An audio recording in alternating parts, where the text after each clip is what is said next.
galera, sejam todos bem-vindos a mais um vídeo aqui no meu canal, Natan Pessoa.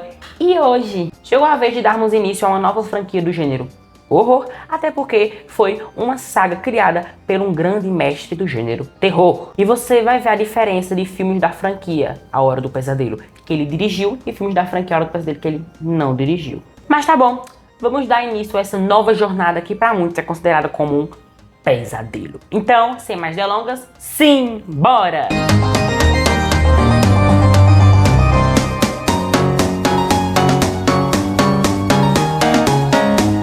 A Hora do Pesadelo é uma obra que segue passos mais artísticos, comparado com Sexta-feira 13, que era mais uma cópia de outros filmes de terror slasher da época. Porém, foi dirigido por um cineasta que é muito conhecido até hoje por dirigir boas obras. Quem é ele? Wes Craven é o nome do cara, que na época foi responsável por dirigir as obras Aniversário Macabro e Quadrilha de Sádicos. Para criar A Hora do Pesadelo, Wes Craven reuniu elementos que ocorreram na vida dele quando ele era apenas um pequenino. Tipo, o nome Fred era o nome de um garoto da escola dele que fazia bullying com o mesmo quando era pequeno. O rosto queimado do Fred veio de um homem que ele viu quando criança. O chapéu e o suéter era de um homem que ficava encarando ele da janela de casa quando ele tinha ali por volta de 10 anos de idade. Já a história dos pesadelos era de jovens que eram internados em hospitais psiquiátricos e que morriam de forma misteriosa durante o sono, mas que provavelmente foram traumas que passaram durante a vida deles. Então, no ano de 1981, Wes Craven já havia escrito um roteiro para vender para grandes empresas. Entretanto, não foi nem um pouco fácil vender esse roteiro, não, pois nenhum estúdio queria comprar a história. Foi aí que o dono da New Line Cinema, Robert Shane, querendo que sua empresa se firmasse como produtora, agarrou o projeto de Wes Craven. Sendo que esse era o segundo filme de horror da New Line Cinema, já que o primeiro tinha sido Noite de Pânico, e entre outras obras da empresa que não tinha sido um sucesso e que não tinha rendido um bom dinheiro. Por esse motivo, Robert Shea queria que desse tudo certo para esse filme. Mas aí tinha financiador desistindo em cima da hora e o Pop tinha que tirar dinheiro dele mesmo para que não cancelassem a produção desse filme, já que eles teriam ficado sem dinheiro 2 semanas depois que as filmagens já haviam começado. Foi aí que Shea conseguiu ali 1,8 milhões de dólares, no que ele tirou ali 57 mil para usar nos efeitos visuais práticos. Com isso, as gravações duraram 32 dias, ali entre junho a julho de 1984. E olha, a montagem até que tinha sido mais rápida, mesmo tendo que passar pela peleja da classificação indicativa dos Estados Unidos MPAA, que permitia que pessoas de menos de 17 anos poderiam ir ao cinema acompanhado dos papis. Ah, um detalhezinho é que o Wes Craven tinha ficado indignadíssimo depois que cortaram alguns pedacinhos do filme. Então, com o autor Robert Englund como o terrível vilão Fred Krueger e a atriz Angie Langenkamp como a protagonista Nancy, A Hora do Pesadelo chegou nos Estados Unidos no dia 16 de novembro de 1984. Já aqui no Brasil, a obra só veio das caras em 27 de novembro de 1986, 2 anos depois. O filme começa com um homem montando uma luva com garras de ferro, quando de repente surgiu uma garota chamada Tina em um corredor escuro. Quer dizer, né? Quase escuro, já que havia uma luz no fundo do corredor. O céu eu acho que não era não, né? A mesma começa a caminhar por uma fábrica bizarra com um cara observando, quando de repente ele começa a perseguir ela por dentro da fábrica, querendo atacá-la com suas temidas garras de metais, até que... Ah, rapaz, era só um pesadelo. Porém, ao acordar, Tina percebe que seu pijama está rasgado. Mas como assim, Natan? Calma, já vocês entendem. Raia um novo dia, quando várias crianças aparecem cantando uma canção assustadora. 3, 4, fecha bem o quarto. 5, 6, segura sua cruz. 7... Tina fala para seus besties sobre o sonho que ela teve na noite passada. São eles, Nancy e Glenn. Mas eles falam a Tina que pesadelo é normal e tudo. O problema era que a mãe de Tina iria viajar e a Pop estava com medo de dormir sozinha em casa. Então ela chama Nancy e Glenn para dormir na casa dela. Enquanto Tina e Nancy conversavam na sala, Tina descobre que Nancy também está tendo pesadelos com um homem estranho com lâmina nas mãos. De repente, alguém arranha a porta da casa de Tina e o trio vai checar para ver quem era. Quando ele se assusta com... era o namorado de Tina. Rod é o nome do sujeito. Rod então se tranca dentro de um quarto com Tina para o quê? Furunfunfar. Após o término do ato, Rod fala para Tina que também está tendo pesadelos estranhos.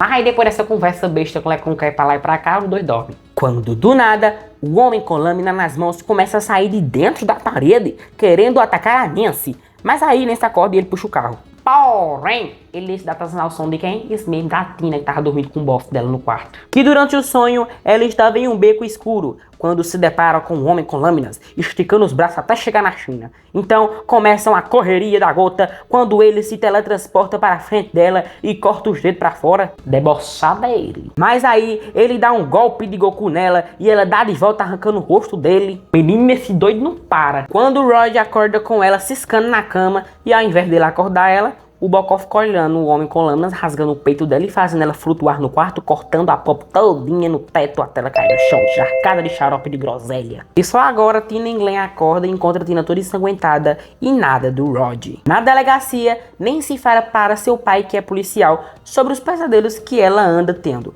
Porém, ele não liga e fala para Nancy que quem matou Tina foi o macho dela mesmo. No dia seguinte, Nancy vai para a escola e no meio do caminho, Rod, que tá doidão pelo que aconteceu, aborda ela para tentar explicar o que houve para Nancy, mas é preso em uma emboscada pelas polícia. A polícia tava ali, só à espreita. Nancy chega na escola, começa a cochilar na mesa e tem um pesadelo onde vê o corpo da sua amiga sendo arrastado pelo corredor da escola e segue o rastro de sangue. E acaba se esbarrando em uma mulherzinha vestida com a roupa do homem com lâminas e ela dá um hello. Nancy chega até o local do sonho da Tina. O homem com lâminas aparece rasgando o bucho. Moço, ele tá cada dia mais debochado, moço. É aí que ele começa a perseguir ela. Porém, ela percebe que tá tendo um pesadelo e mete a mão em um ferro quente, no que acorda gritando na sala de aula, assustando todo mundo. Indignadíssima com esses pesadelos do cão que ela anda tendo, Nancy vai até a cadeia para conversar com Rod, que fala a ela que viu Tina flutuando e sendo morta. É aí que ela percebe que tudo está interligado. Então explica, Natal, por que tudo está sendo interligado? Calma, gente, vocês vão descobrir tudo. Em casa, Nancy tem mais um pesadelo com o homem com lâminas querendo lanhar a Mary Jane dela. Mas não, ele queria era afogar a Pop mesmo, que acaba acordando e não dando certo. À noite, Nancy pensa em um plano, que iria dormir e se tivesse um pesadelo e tivesse algo estranho acontecendo com ela, o macho dela, que perceberia logo em seguida, a acordasse.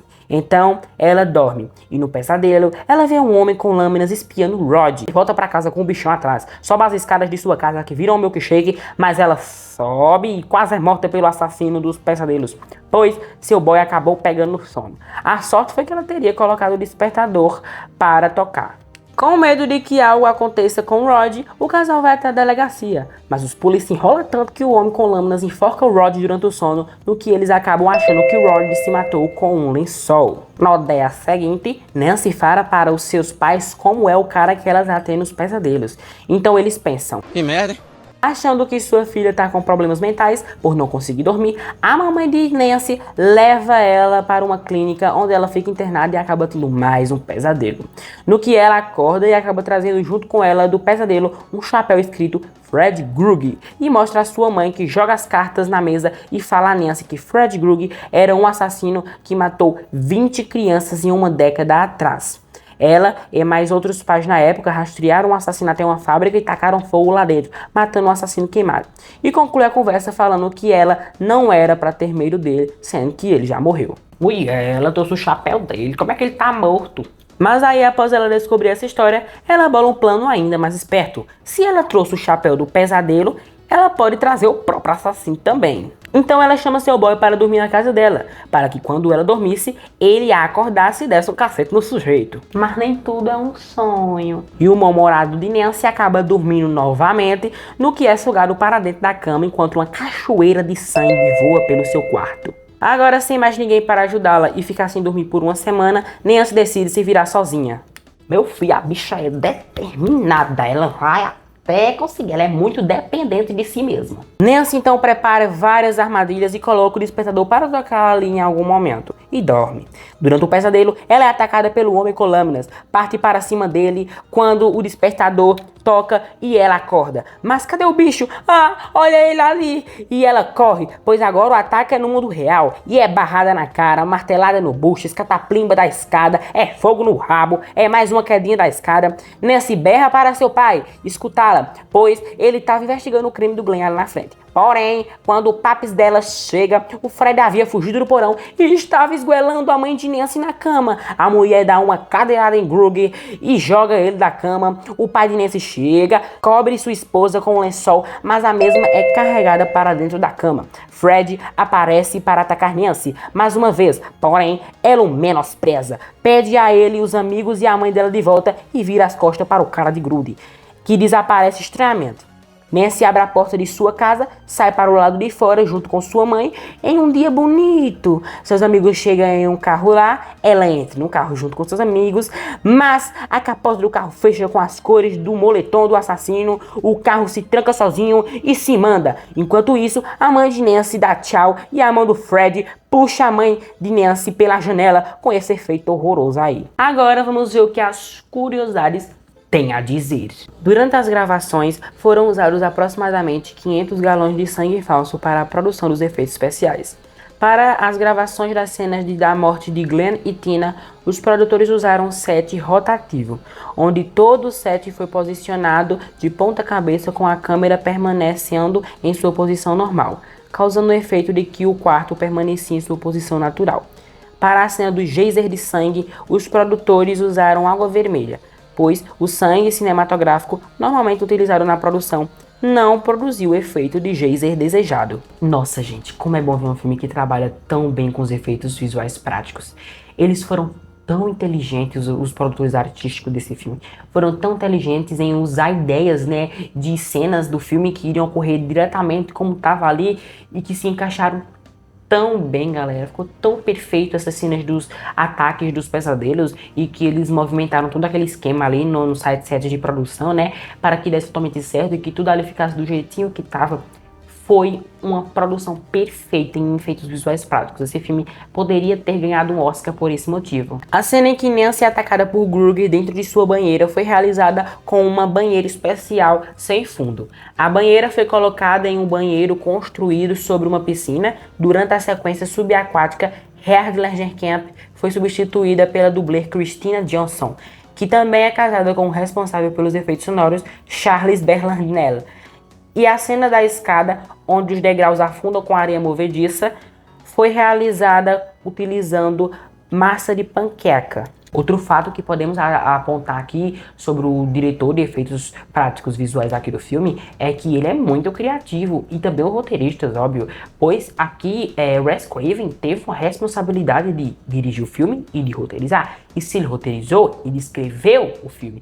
E se ele escreveu o filme, ele colocou essa cena da areia movediça da escada e da cena do banheiro, que não acho tão criativa assim, mas a cena da escada, a cena afundada que nós vimos aí na revisão, foi uma cena que foi muito criativa, né? Até porque é um pesadelo. E pesadelos, a maioria dos pesadelos e sonhos que as pessoas têm são pesadelos estranhos e sonhos estranhos. Isso aqui é o quê? Um pesadelo estranho que ocorreu na cena e que o Wes Craven arrasou na sua criatividade aqui. A ideia original de Wes Craven era ter um final mais evocativo, com Nancy derrotando Grug, parando de acreditar nele e conseguindo acordar para descobrir que tudo o que aconteceu no filme foi um longo pesadelo. Entretanto, o chefe da New Line Cinema solicitou uma mudança no final, onde Grug desaparece aparentemente derrotado, sugerindo que todo o filme tenha sido um sonho de Nancy, para os espectadores descobrirem que o que estão vendo é um sonho dentro de um sonho, onde Fred reaparece na forma de um carro e sequestra Nancy, seguido pela aparição de Fred através da janela da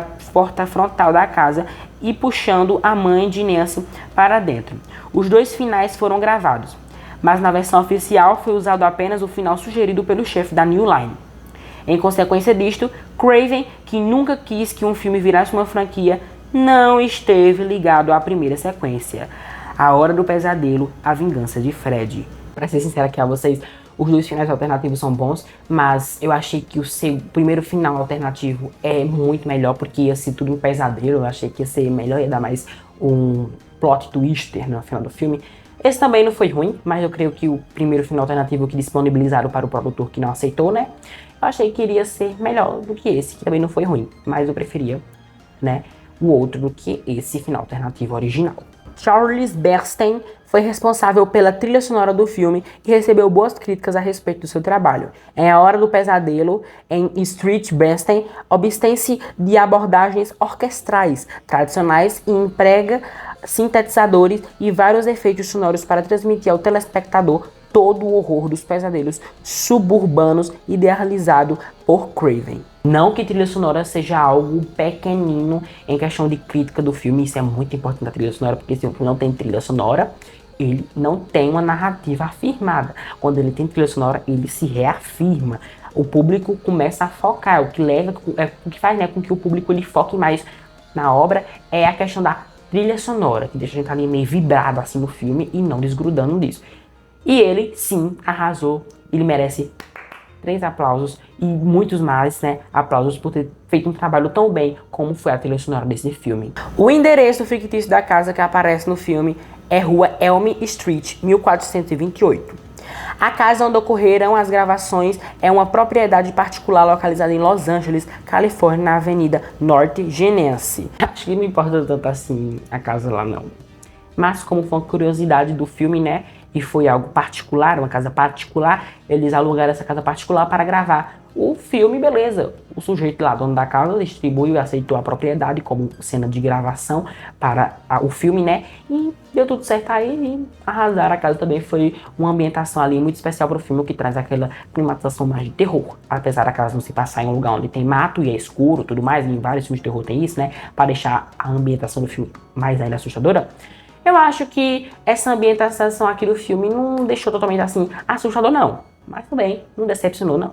Turminha, que filme massa é o filme A Hora do Pesadelo. É um filme muito criativo, com personagens muito cativantes, com mortes que há propósito para aquelas pessoas morrerem no filme, tem que ter um propósito e tem muito. Um vilão totalmente irônico e debochado, muito bem construído, personagens aqui muito interessantes e que não são aleatórios e nem irônicos como muitos filmes de gênero slashers que já conhecemos, como Sexta-feira 13, né? Tem muito disso. Além de ter uma história muito redondinha, muito bem construída, um vilão muito assustador que ataca ali suas vítimas de formas totalmente surreais e que a gente não esperávamos aquelas mortes daquele jeito, quem assistiu pela primeira vez. É um filme que segue passos totalmente diferentes de filmes slashers que a gente conhece na atualidade ou na antiguidade, né? Filmes clássicos slashers segue passos totalmente diferentes. É um roteiro tão bem construído, uma história tão bem construída que dá gosto. Pois aqui o vilão ele não precisa fazer uma chacina no filme para provar o quanto ele é perturbador, assustador e terrível. Outra coisa que também eu gostei é que a história se passa em um lugar ali específico.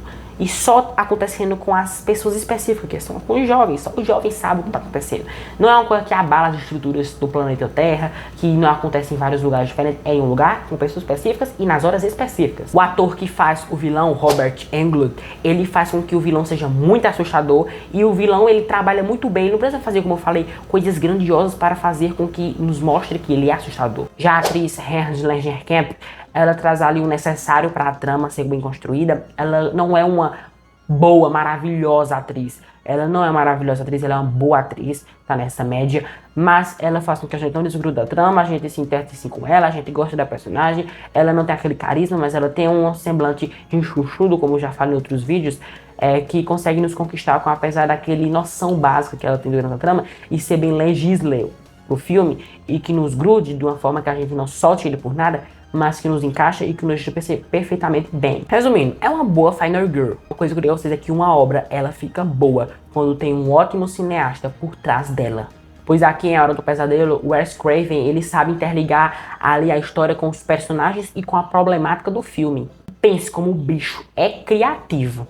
Principalmente nas cenas em que os personagens protagonistas do filme estão tendo pesadelos. Ele é muito criativo nas cenas de pesadelos, que nos assusta criativamente e muito, mas muito bem dirigido visualmente. Óbvio que por ótimas opções do diretor. Resumindo, ele arrasou nos efeitos especiais práticos e visuais da trama. Falaram tão bem dos efeitos práticos do filme A Hora do Pesadelo que as críticas e a bilheteria foi uma coisa de pular, de saltar de alegria. Nas bilheterias dos Estados Unidos, o filme arrecadou 25,5 milhões de dólares. Já mundialmente, no mundo todo, o filme fez 57 milhões de dólares. O que salvou ali a New Line Cinema da falência por enquanto. E óbvio, fez dinheiro, foi muito bom nas críticas, muito bom nas bilheterias, e se fez isso, ele iria ter sim um próximo capítulo que veria no ano seguinte. Porém, só veremos essa sequência na próxima semana. Então, galera, na próxima semana revisaremos o segundo capítulo da franquia A Hora do Pesadelo. Então é isso e tchau!